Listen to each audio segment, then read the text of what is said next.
As we jump over into 2024, it would be remiss of the Maverick not to mention a favorite sporting moment of 2023.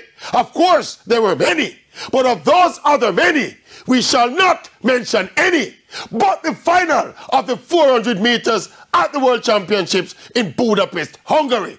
All eyes were on the other runners, the British contender, the American pretender, the South African world record holder. No one was giving the Jamaican a ghost of a chance.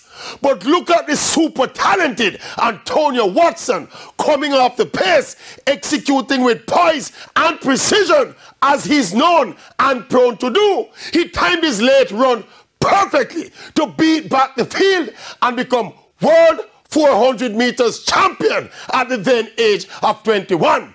Just 2 years after many Jamaicans wanted to lynch Watson for putting up his finger and busting a blank at an opponent as he won a race of champs. But guess what? Watson never accepted the crucifixion. Instead, like a warrior, he put in the work, kept his focus, and got the same naysayers jumping and shouting as he stormed to glory. Now that is my Maverick sporting moment of 2023. Hee hee hee.